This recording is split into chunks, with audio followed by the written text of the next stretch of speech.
Aristóteles, Ética a Nicómaco.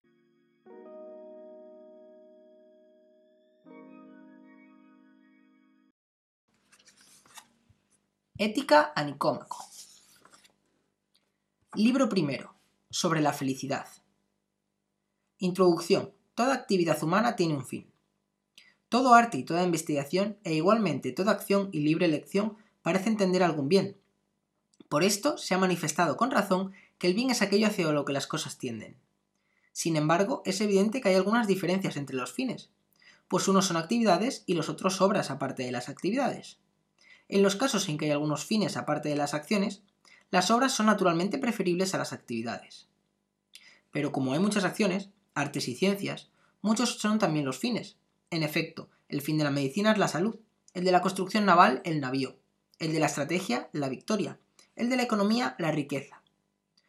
Pero ¿cuántas de ellas están subordinadas a una sola facultad? Como la fabricación de frenos y todos los otros arreos de los caballos se subordinan a la equitación, y, a su vez, esta y toda actividad guerrera se subordinan a la estrategia. Del mismo modo, otras artes se subordinan a otras diferentes. En todas ellas, los fines de las principales son preferibles a los de las subordinadas, ya que es con vistas a los primeros cómo se persiguen los segundos. Y no importa que los fines de las acciones sean las actividades mismas o algo diferente de ellas, como ocurre en las ciencias mencionadas. 2. La ética forma parte de la política. Sí, pues de las cosas que hacemos hay algún fin que queramos por sí mismo, y las demás cosas por causa de él. Y lo que elegimos no está determinado por otra cosa, pues así el proceso seguiría hasta el infinito, de suerte que el deseo sería vacío y vano. Es evidente que este fin será lo bueno y lo mejor. ¿No es verdad, entonces, que el conocimiento de este bien tendrá un gran peso en nuestra vida y que como arqueros que apuntan a un blanco no alcanzaremos mejor el que debemos alcanzar? Si es así, debemos intentar determinar, esquemáticamente al menos, cuál es este bien y cuál de las ciencias o facultades pertenece. Parecería que ha de ser la suprema y directiva en grado sumo. Esta es, manifiestamente, la política. En efecto, ella es la que regula qué ciencias son necesarias en las ciudades y cuáles ha de aprender cada uno y hasta qué extremo. Vemos además que las facultades más estimadas le están subordinadas, como la estrategia, la economía, la retórica. Y puesto que la política se sirve de las demás ciencias y prescribe, además, qué se debe hacer y qué se debe evitar, el fin de ella incluirá los fines de las demás ciencias, de modo que constituirá el bien del hombre. Pues aunque sea el mismo el bien del individuo y el de la ciudad, es evidente que es mucho más grande y más perfecto alcanzar y salvaguardar el de la ciudad. Porque procurar el bien de una persona es algo deseable, pero es más hermoso y divino conseguirlo para un pueblo y para ciudades. A esto, pues, tiende nuestra investigación, que es una cierta disciplina política. 3. La ciencia política no es una ciencia exacta. Nuestra exposición será suficientemente satisfactoria si es presentada tan claramente como lo que permite la materia, porque no se ha de buscar el mismo rigor en todos los razonamientos, como tampoco en todos los trabajos manuales. Las cosas nobles y justas que son objeto de la política presentan tantas diferencias y desviaciones que parece existir solo por convención y no por naturaleza. Una inestabilidad así la tienen también los bienes a causa de los perjuicios que causan a muchos, pues algunos han perecido a causa de su riqueza y otros por su coraje. Hablando, pues, de tales cosas y partiendo de tales premisas, hemos de contentarnos con mostrar la verdad de un modo tosco y esquemático. Y cuando tratamos de cosas que ocurren generalmente y se parte de tales premisas, es bastante con llegar a conclusiones semejantes. Del mismo modo, se ha de aceptar cada uno de nuestros razonamientos, porque es propio del hombre instruido buscar la exactitud en cada materia en la medida en que admite la naturaleza del asunto. Evidentemente, tan absurdo sería que un matemático empleara la persuasión como exigir de un retórico demostraciones. Por otra parte, cada uno juzga bien aquello que conoce, y de estas cosas es buen juez, pues en cada materia juzga bien el instruido en ella, y de una manera absoluta el instruido en todo. Así, cuando se trata de la política, el joven no es un discípulo apropiado, ya que no tiene experiencia de las acciones de la vida, y los razonamientos parten de ellas y versan sobre ellas. Además, siendo dócil a sus pasiones, aprenderá en vano y sin provecho, puesto que el fin de la política no es el conocimiento, sino la acción. Y poco importa si es joven en edad o de carácter juvenil, pues el defecto no radica en el tiempo, sino en vivir y procurar todas las cosas de acuerdo con la pasión. Para tales personas, el conocimiento resulta inútil, como para los incontinentes. En cambio, para los que orientan sus afanes y acciones según la razón, el saber acerca de estas cosas será muy provechoso. Y baste esto como introducción sobre el discípulo, el modo de recibir las enseñanzas y el objeto de nuestra investigación. Cuarto, divergencias acerca de la naturaleza de la felicidad.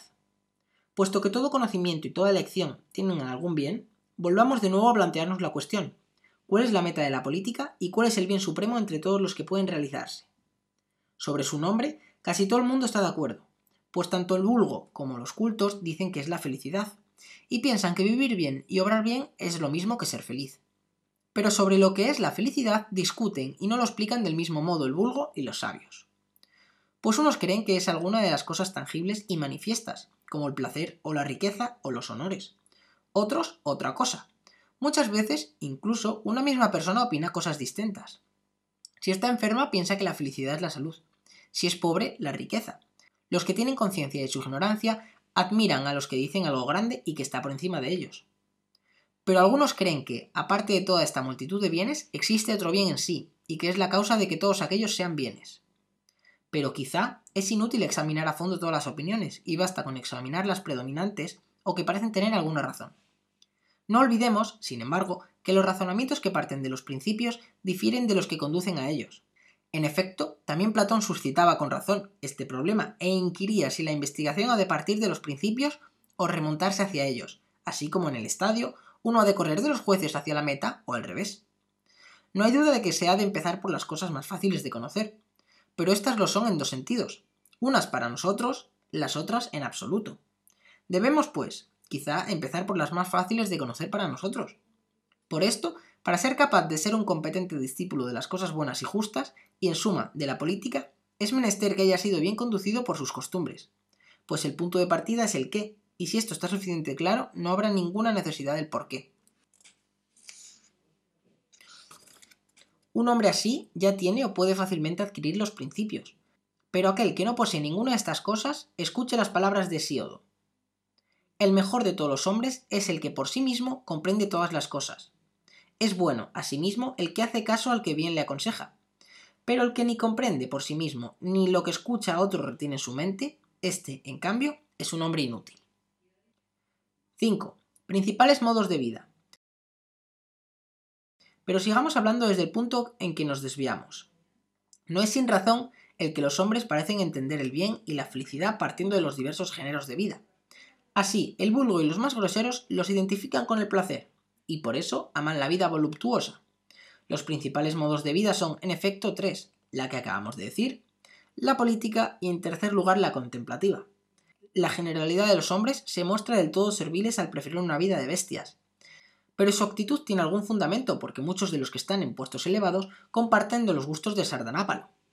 En cambio, los mejor dotados y los activos creen que el bien son los honores, pues tal es ordinariamente el fin de la vida política. Pero, sin duda, este bien es más superficial que lo que buscamos, ya que parece que radica más en los que conceden los honores que en el honrado, y adivinamos que el bien es algo propio y difícil de arrebatar. Por otra parte, esos hombres parecen perseguir los honores para persuadirse a sí mismos de que son buenos, pues buscan ser honrados por los hombres sensatos y por los que los conocen, y por su virtud. Es evidente, pues, que en opinión de estos hombres la virtud es superior. Tal vez se podría suponer que este sea el fin de la vida política, pero salta a la vista que es incompleta, ya que puede suceder que el que posea la virtud esté dormido o inactivo durante toda su vida, y, además, padezca grandes males y los mayores infortunios, y nadie juzgará feliz al que viva así, a no ser para defender esa tesis. Y basta sobre esto, pues ya hemos hablado suficiente de ello en nuestros escritos enciclopédicos. El tercer modo de vida es el contemplativo, que examinaremos más adelante. En cuanto a la vida de negocios, es algo violento y es evidente que la riqueza no es el bien que buscamos, pues es útil en orden a otro. Por ello, uno podría considerar como fines los antes mencionados, pues estos se quieren por sí mismos, pero es evidente que tampoco lo son, aunque muchos argumentos han sido formulados sobre ellos. Dejémoslos, pues. 6. Refutación de la idea platónica del bien. Quizás sea mejor examinar la noción del bien universal y preguntarnos qué quiere decir este concepto, aunque esta investigación nos resulte difícil por ser amigos nuestros los que han introducido las ideas. Parece, sin embargo, que es mejor y que debemos sacrificar incluso lo que nos es propio, cuando se trata de salvar la verdad, especialmente siendo filósofos, pues, siendo ambas cosas queridas, es justo preferir la verdad. Los que introdujeron esta doctrina no formularon ideas sobre las cosas en las que se establecía un orden de prioridad y posterioridad, y por eso no crearon una idea de los números. Pero el bien se dice en la ausencia y en la cualidad y en la relación. Ahora bien, lo que existe por sí mismo y es sustancia es anterior por naturaleza a la relación, que parece una ramificación y accidente del ente, de modo que no podrá haber una idea común a ambas. Además, puesto que la palabra bien se emplea en tantos sentidos como la palabra ser, pues se dice en la categoría de sustancia, como Dios y el intelecto, en la de cualidad, las virtudes, en la de cantidad, la justa medida, en la de relación, lo útil, en la de tiempo, la oportunidad, en la de lugar, el hábitat, y así sucesivamente. Es claro que no podría haber una noción común universal y única, porque no podría ser usada en todas las categorías, sino solo en una. Por otra parte, puesto que las cosas que son según una sola idea hay una sola ciencia, también habría una ciencia de todos los bienes. Ahora, en cambio, hay muchas ciencias, incluso de los bienes que caen bajo una sola categoría. Así, la ciencia de la oportunidad en la guerra es la estrategia, y en la enfermedad, la medicina, y la de la justa medida en el alimento es la medicina, y en los ejercicios físicos, la gimnasia. Uno podría también preguntarse qué quiere decir con cada cosa en sí misma. Si, por ejemplo, la definición de hombre es una y la misma, ya se aplique el hombre en sí mismo ya a un hombre individual, pues en cuanto a hombre, en nada difieren, y si es así, tampoco en cuanto a bien. Ni tampoco por ser eterno sería más bien, pues un blanco que dura mucho tiempo no lo es más que el que dura un solo día. Los pitagóricos parece que dan una opinión más verosímil sobre esta cuestión, al colocar lo uno en la serie de los bienes, y Speusipo parece seguirlos. Pero dejemos esta materia para otra discusión. Se puede suscitar una duda acerca de lo dicho, porque los argumentos de los platónicos no incluyen todos los bienes, sino que se dicen según una sola especie los que se buscan y aman por sí mismos, mientras que los bienes que los producen o los defienden de algún modo o impiden sus contrarios se dicen por referencia a estos, y de otra manera. Es evidente, pues, que los bienes pueden decirse de dos modos, unos por sí mismos y los otros por estos. Separando, pues, de los bienes útiles los que son bienes por sí mismos, consideremos si estos se dicen según una sola idea. Pero, ¿qué bienes hay que colocar en la clase de los bienes por sí mismos? ¿Acaso cuando buscamos, incluso aislados, como el pensar y el ver, y algunos placeres y honores? Pues todos estos, aunque los busquemos por otra cosa, podrían considerarse con todo como bienes por sí mismos. ¿O solo se ha de considerar como bien en sí la idea del bien? En este caso, las especies de bienes existirían en vano. Si por otra parte aquellos son bienes por sí mismos, aparecerá por necesidad en todos ellos la misma noción del bien, como la noción de blancura en la nieve y en la cerusa. Pero las nociones de honor, prudencia y placer son otras y diferentes, precisamente en tanto que bienes. Por lo tanto, no es el bien algo común en virtud de una idea. Entonces, ¿en qué manera estas cosas son llamadas bienes? Porque no se parecen a las cosas que son homónimas por azar.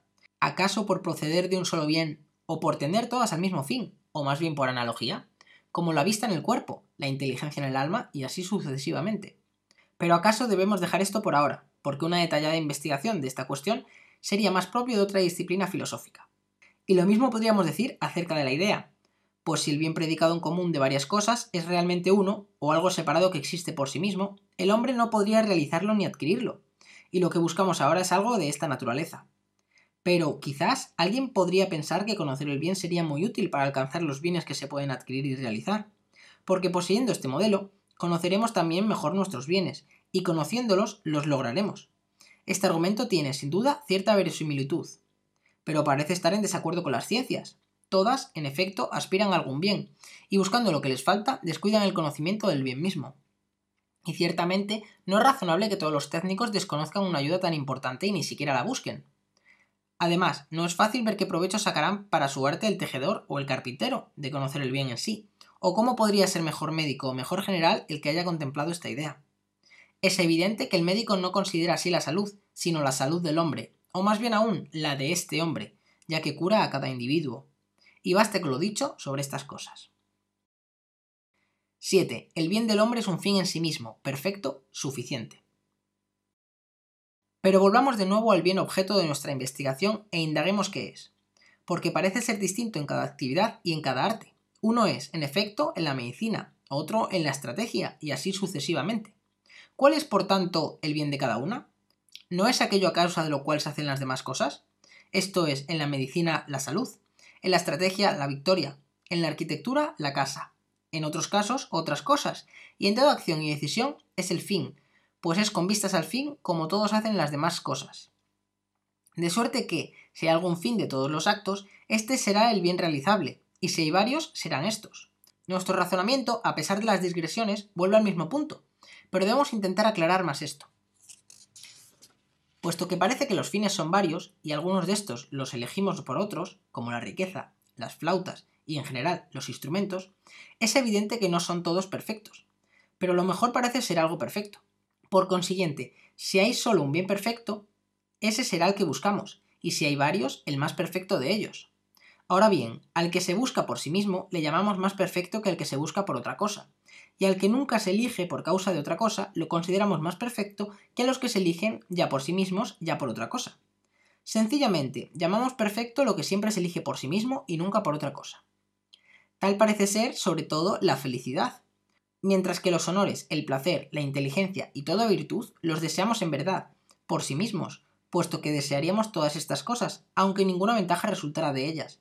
Pero también los deseamos a causa de la felicidad, pues pensamos que gracias a ellos seremos felices. En cambio, nadie busca la felicidad por estas cosas, ni en general por ninguna otra. Parece que también ocurre lo mismo con la autarquía, pues el bien perfecto parece ser suficiente.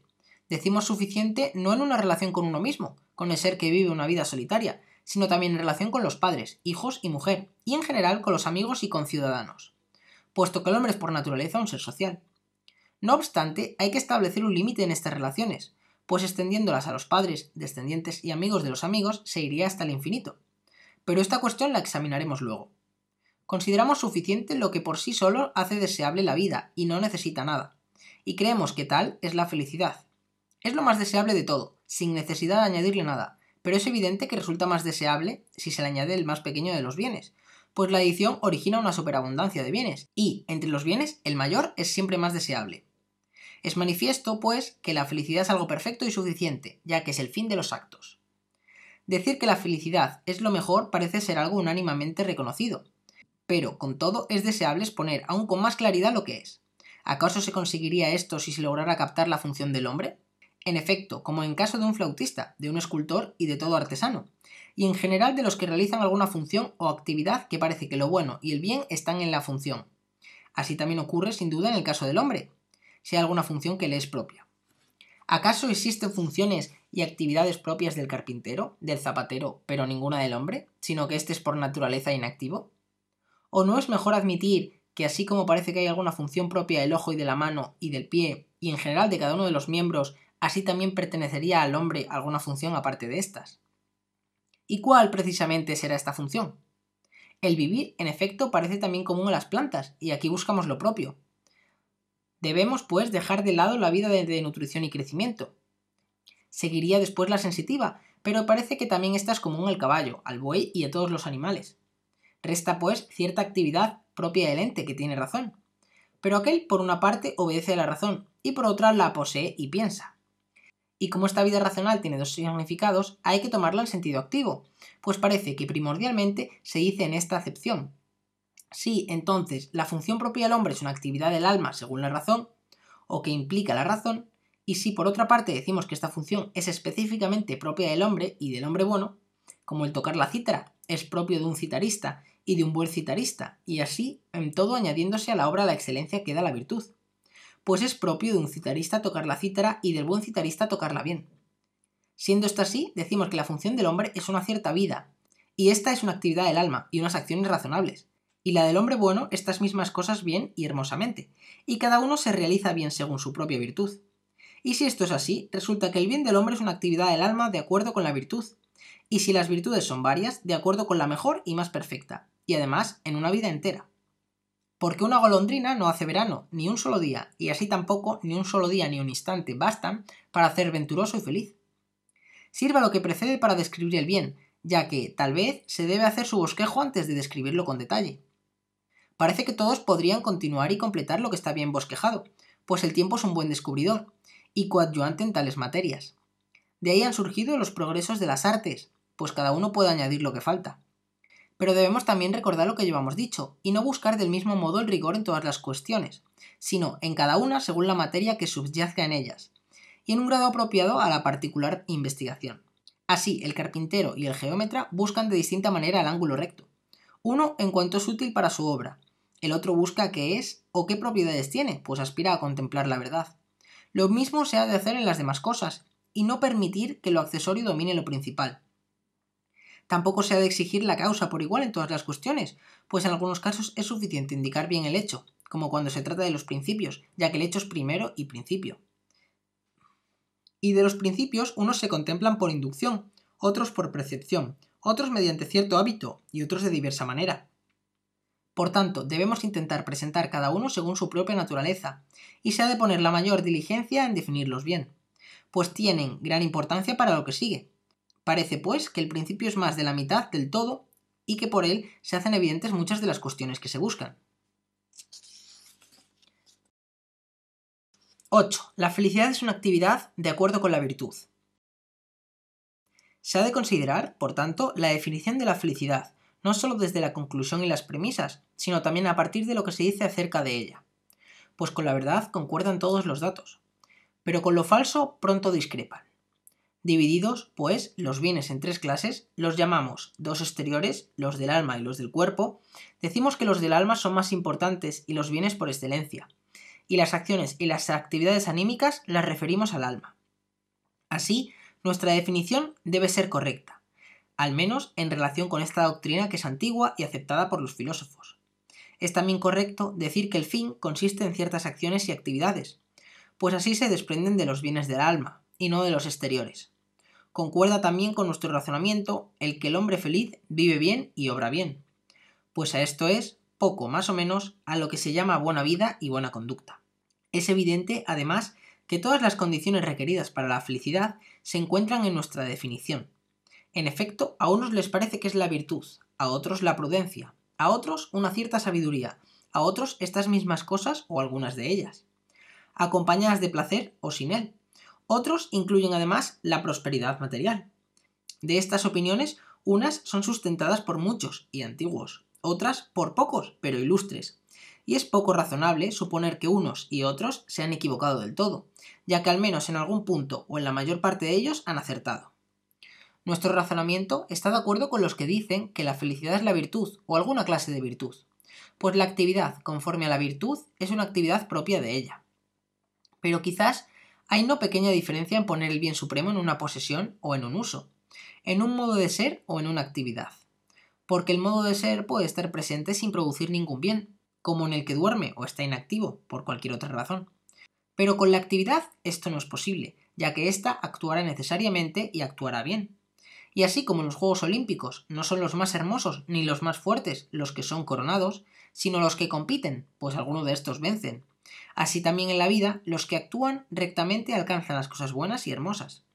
Y la vida de estos es por sí misma agradable, porque el placer es algo que pertenece al alma, y para cada uno es placentero aquello de lo que se dice aficionado, como el caballo para el que le gustan los caballos, el espectáculo para el amante de los espectáculos, y del mismo modo también las cosas justas para el que ama la justicia.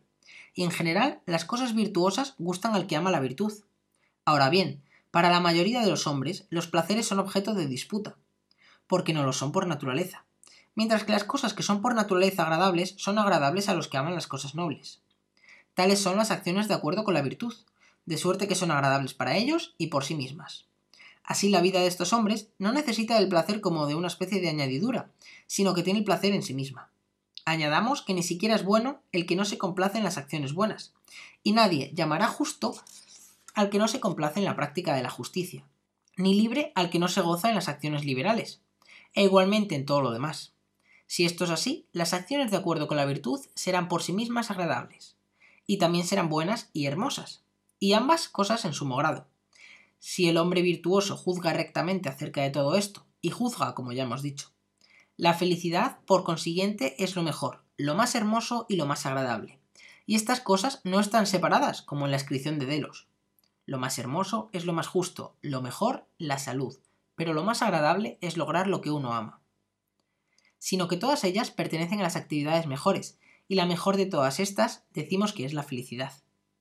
Pero es evidente que la felicidad necesita también de los bienes exteriores, como dijimos, pues es imposible o no es fácil hacer el bien cuando no se cuenta con recursos. Muchas cosas, en efecto, se hacen por medio de los amigos, o de la riqueza, o el poder político, como si se tratase de instrumentos. Pero la carencia de alguna de estas cosas, como la nobleza, de linaje, buenos hijos y belleza, empañan la dicha. Pues uno que fuera de semblante feísimo o mal nacido, o solo y sin hijos, no podría ser feliz del todo, y quizá menos aun aquel cuyos hijos o amigos fueran completamente malos, o siendo buenos hubiesen muerto. Entonces, como hemos dicho, la felicidad parece necesitar de tal prosperidad. Y por esta razón, algunos identifican la felicidad con la buena suerte, mientras que otros la identifican con la virtud. 9. La felicidad y la buena suerte. De ahí surge la dificultad de si la felicidad es algo que puede adquirirse por el estudio o por la costumbre, o por algún otro ejercicio, o si sobreviene por algún destino divino o incluso por suerte. Pues si hay alguna otra dávida que los hombres reciben de los dioses, es razonable pensar que la felicidad sea un don de los dioses, especialmente por ser de la mejor de las cosas humanas. Pero quizás este problema sea más propio de otra investigación. Con todo, aun cuando la felicidad no es enviada por los dioses, sino que sobrevenga mediante la virtud y cierto aprendizaje o ejercicio, parece ser el más divino de los bienes, pues el premio y el fin de la virtud es lo mejor, y evidentemente algo divino y venturoso. Además, es compartido por muchos hombres, pues por medio de cierto aprendizaje y diligencia lo pueden alcanzar todos los que no están incapacitados para la virtud. Pero si es mejor que la felicidad sea alcanzada de este modo que por medio de la fortuna, es razonable que sea así, ya que las cosas que existen por naturaleza se realizan siempre del mejor modo posible, e igualmente las cosas que proceden de un arte o de cualquier causa, y principalmente de la mejor. Pero confiar lo más grande y lo más hermoso a la fortuna sería una gran incongruencia. La respuesta a nuestra búsqueda también es evidente por nuestra definición, pues hemos dicho que la felicidad es una cierta actividad del alma de acuerdo con la virtud. De los demás bienes, unos son necesarios, otros son por naturaleza auxiliares y útiles como instrumentos. Todo esto también está de acuerdo con lo que dijimos al principio, pues establecimos que el fin de la política es el mejor bien, y la política pone el mayor cuidado en hacer a los ciudadanos de una cierta cualidad. Esto es, buenos y capaces de acciones nobles. De acuerdo con esto, es razonable que no llamemos feliz al buey, ni al caballo, ni a ningún otro animal, pues ninguno de ellos es capaz de participar en tal actividad. Por la misma causa, tampoco el niño es feliz, pues no es capaz todavía de tales acciones por su edad, pero algunos de ellos son llamados felices, porque se espera que lo sean en el futuro. Pues la felicidad requiere, como dijimos, una virtud perfecta y una vida entera, ya que muchos cambios y azares de todo género ocurren a lo largo de la vida, y es posible que el más próspero sufra grandes calamidades en su vejez, como se cuenta de Priamo, en los poetas troyanos, y nadie considera feliz al que ha sido víctima de tales percances y ha acabado miserable. 10. La felicidad y los bienes exteriores. Entonces, ¿no hemos de considerar feliz a ningún hombre mientras viva, sino que será necesario, como dice Solón, ver el fin de su vida? Y si hemos de establecer tal condición, ¿es acaso feliz después de su muerte? Pero, ¿no es esto completamente absurdo? Sobre todo para nosotros, que decimos que la felicidad consiste en alguna especie de actividad. Pero si no llamamos feliz al hombre muerto, tampoco Solón quiere decir esto, sino que solo entonces se podría considerar venturoso un hombre por estar libre ya de los males y de los infortunios. También eso sería objeto de discusión, pues parece que para el hombre muerto existen también un mal y un bien, como existen asimismo para el que vive, pero no es consciente de ello, por ejemplo, honores, deshonras, prosperidad e infortunio de sus hijos y de sus descendientes en general. Sin embargo, esto presenta también una dificultad, pues si un hombre ha vivido una vida aventurosa hasta la vejez y ha muerto en consonancia con ello, muchos cambios pueden ocurrir a sus descendientes. Y si así alguno de ellos puede ser buenos y alcanzar la vida que merecen, y otros al contrario. Porque es evidente que a los que se aparta de sus padres les puede pasar cualquier cosa. Sería, sin duda, absurdo si el muerto cambiara también con sus descendientes, y fuera, ya feliz, ya desgraciado. Pero también es absurdo suponer que las cosas de los hijos en nada ni en ningún momento interesan a los padres. Pero volvamos a la primera dificultad, ya que quizá por aquello podamos comprender también lo que ahora indagamos. Pues si debemos ver el fin, y entonces considerar a cada uno venturoso, no por serlo ahora, sino por lo que fue antes, ¿cómo no es absurdo decir que cuando uno es feliz, en realidad, de verdad, no lo es por no querer declarar felices a los que viven, a causa de la mudanza de las cosas, y por no creer que la felicidad es algo estable, que de ninguna manera cambia fácilmente, sino que las vicisitudes de la fortuna giran sin cesar en torno a ellos? porque está claro que si seguimos las vicisitudes de la fortuna, llamaremos al mismo hombre tan pronto feliz como desgraciado, representando al hombre feliz como una especie de camaleón y sin fundamentos sólidos. Pero en modo alguno sería correcto seguir las vicisitudes de la fortuna, porque la bondad o maldad de un hombre no dependen de ellas, aunque como dijimos, la vida humana las necesita. Pero las actividades de acuerdo con la virtud desempeñan el papel principal en la felicidad, y las contrarias el contrario. Este razonamiento viene confirmado por lo que ahora discutíamos. En efecto, en ninguna obra humana hay tanta estabilidad como en las actividades virtuosas, que parecen más firmes incluso que las ciencias, y las más valiosas de ellas son más firmes, porque los hombres virtuosos viven, sobre todo y más continuamente, de acuerdo con ellas. Y esta parece ser la razón por la cual no las olvidamos. Lo que buscamos, entonces, pertenecerá al hombre feliz y será feliz toda su vida, pues siempre o preferentemente hará y contemplará lo que es conforme a la virtud y soportará las vicisitudes de la vida lo más notablemente y con moderación en toda circunstancia el que es verdaderamente bueno y cuadrilátero sin tacha.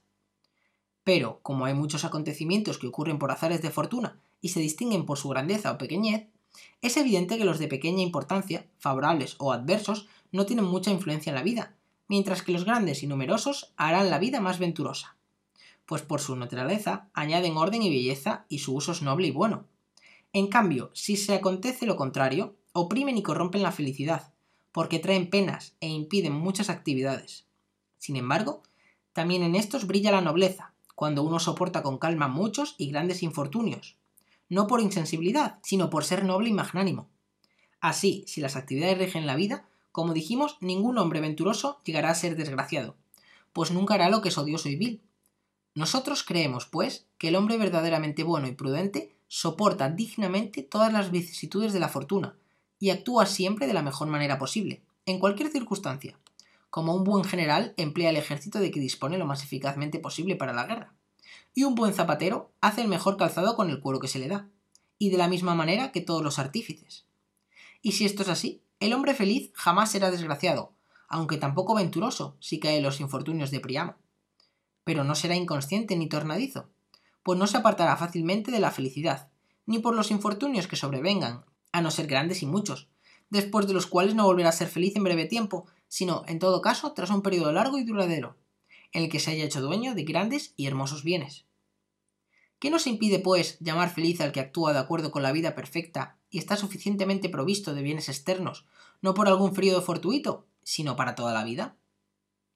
¿O hay que añadir que ha de continuar viviendo de esta manera y acabar su vida de modo análogo, puesto que el futuro no nos es manifiesto, y establecemos que la felicidad es fin y en todo absolutamente perfecta? Si esto es así, llamaremos venturosos entre los vivientes a los que poseen y poseerán lo que hemos dicho, o sea, venturosos en cuanto a hombres. Y sobre estas cuestiones, baste con lo dicho. 11. La felicidad de los muertos y la buena o mala suerte de los descendientes. En cuanto a la suerte de los descendientes y de todos los amigos no contribuya en nada a la situación de los muertos, parece demasiado hostil y contrario a las opiniones de los hombres. Pero puesto que son muchas y de muy diversas maneras las cosas que suceden, y unas nos tocan más de cerca que otras, discutir cada una de ellas sería una tarea larga e interminable, y quizá sea suficiente tratarlo en general y esquemáticamente. Ahora bien, de la misma manera que de los infortunios propios unos tienen peso e influencia en la vida, mientras que otros parecen más ligeros, así también ocurre con los de todos los amigos. Pero ya que los sufrimientos que afectan a los vivos difieren de los que afectan a los muertos, mucho más que los delitos y terribles acciones que suceden en la escena difieren de los que se suponen en las tragedias. Se ha de concluir que existe esta diferencia, o quizá, más bien, que no se sabe si los muertos participan de algún bien o de los contrarios. Parece, pues, según esto, que si algún bien o su contrario llega hasta ellos es débil o pequeño, sea absolutamente sea con relación a ellos, y si no, es de tal magnitud e índole que ni puede hacer felices a los que no lo son, ni privar de su ventura a los que son felices. Parece, pues, que la prosperidad de los amigos afecta de algún modo a los muertos, e igualmente sus desgracias, pero en tal grado y medida que ni pueden hacer que los felices no lo sean, ni otra cosa semejante. 12. La felicidad, objeto de honor y no de alabanza. Examinadas estas cuestiones, consideramos si la felicidad es una cosa elogiable o, más bien, digna de honor, pues está claro que no es una simple facultad. Parece, en efecto, que todo lo elogiable se elogia por ser de cierta índole y por tener cierta referencia a algo. Y así elogiamos al justo y al viril, y en general al bueno y a la virtud, por sus acciones y sus obras, y al robusto y al ágil, y a cada uno de los demás por tener cierta cualidad natural, y servir para algo bueno y virtuoso. Esto es evidente también cuando elogiamos a los dioses, pues parece como ridículo asimilarlos a nosotros.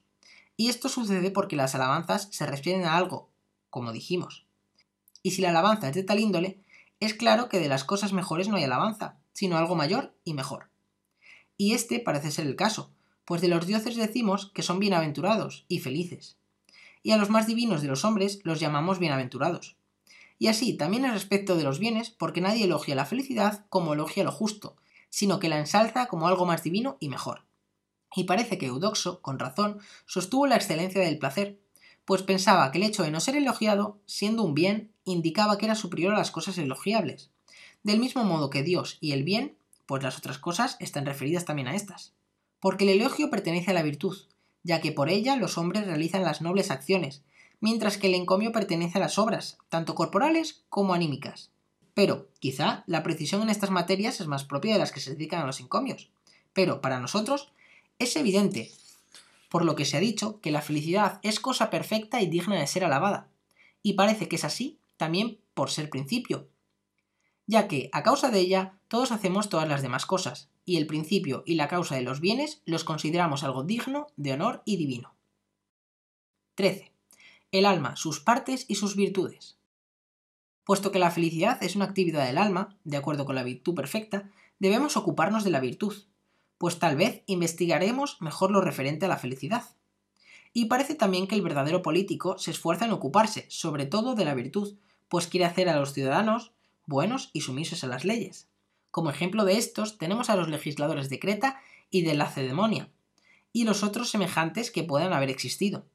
Y si esta investigación pertenece a la política, es evidente que nuestro examen estará de acuerdo con nuestra intención original. Claramente es la virtud humana que debemos investigar, ya que también buscamos el bien humano y la felicidad humana. Llamamos virtud humana no a la del cuerpo, sino a la del alma, y decimos que la felicidad es una actividad del alma. Y si esto es así, es evidente que el político debe conocer, en cierto modo, los atributos del alma, como el doctor que cura los ojos debe conocer también todo el cuerpo, y tanto más que la política es más estimable y mejor que la medicina. Ahora bien, los médicos distinguidos se afanan por conocer muchas cosas acerca del cuerpo. Así también el político ha de considerar el alma, pero la ha de considerar con vistas a estas cosas y en la medida perteniente a lo que buscamos, pues una mayor precisión en nuestro examen es acaso demasiado penosa para lo que nos proponemos. Algunos puntos acerca del alma han sido también suficientemente estudiados en los tratados esotéricos, y hay que servirse de ellos. Por ejemplo, que una parte del alma es irracional y la otra tiene razón. Nada importa para esta cuestión si éstas se distinguen como las partes del cuerpo y todo lo divisible, o si son dos para la razón pero naturalmente inseparables, como en la circunferencia lo convexo y lo cóncavo. De lo irracional, una parte parece común y vegetativa, es decir, la causa de la nutrición y el crecimiento, pues esta facultad del alma puede admitirse en todos los seres que se nutren y en los embriones, y esta misma también en los organismos perfectos, pues es más razonable que admitir cualquier otra. Es evidente, pues, que su virtud es común y no humana. Parece, en efecto, que en los sueños actúa principalmente esta parte y esta facultad, y el bueno y el malo no se distinguen durante el sueño. Por eso se dice que los felices y los desgraciados no se diferencian durante media vida. Esto es normal que ocurra, pues el sueño es una inactividad del alma en cuanto se dice buena o mala. Excepto cuando ciertos movimientos penetran un poco, y en este caso los sueños de los hombres superiores son mejores que los de los hombres ordinarios. Pero basta de estas cosas y dejemos también de lado la parte nutritiva, ya que su naturaleza no pertenece a la virtud humana. Pero parece que hay también otra naturaleza del alma que es irracional, pero que participa, de alguna manera, de la razón, pues elogiamos la razón y la parte del alma que tiene razón, tanto en el hombre continente como en el incontinente, ya que le exhorta rectamente a hacer lo que es mejor. Pero también aparece en estos hombres algo que por su naturaleza viola la razón, y esta parte lucha y resiste a la razón, pues de la misma manera que los miembros paralíticos del cuerpo, cuando queremos moverlos hacia la derecha, se van en sentido contrario hacia la izquierda, así también ocurre con el alma, pues los impulsos de los incontinentes se mueven en sentido contrario. Pero mientras que en los cuerpos vemos lo que se desvía, en el alma no lo vemos, Mas, quizá también en el alma debemos considerar no menos la existencia de algo contrario a la razón, que se le opone y resiste. ¿En qué sentido es distinto? No interesa. Pero esta parte también parece participar en la razón, como dijimos, pues al menos obedece a la razón en el hombre continente, y es, además, probablemente más dócil en el hombre moderado y varonil, puesto que todo concuerda con la razón. Así, también lo irracional parece ser doble, pues lo vegetativo no participa en absoluto de la razón, mientras que lo apetitivo y en general lo desiderativo participa de algún modo, en cuanto que la escucha y obedece. Y así, cuando se trata del padre y de los amigos, empleamos la expresión tener en cuenta, pero no en el sentido de las matemáticas. Que la parte irracional es, en cierto modo, persuadida por la razón, lo indica también la advertencia, y toda censura y exhortación. Y si hay que decir que esta parte tiene razón, será la parte irracional la que habrá que dividir en dos, una primariamente y en sí misma, otra capaz solo de escuchar a la razón, como se escucha a un padre. También la virtud se divide de acuerdo con esta diferencia, pues decimos que unas son dianoéticas y otras éticas, y así la sabiduría, la inteligencia y la prudencia son dianoéticas, mientras que la liberalidad y la moderación son éticas. De este modo, cuando hablamos del carácter de un hombre, no decimos que es sabio o inteligente, sino que es manso o moderado, y también elogiamos al sabio por su modo de ser, y llamamos virtudes a los modos de ser elogiables.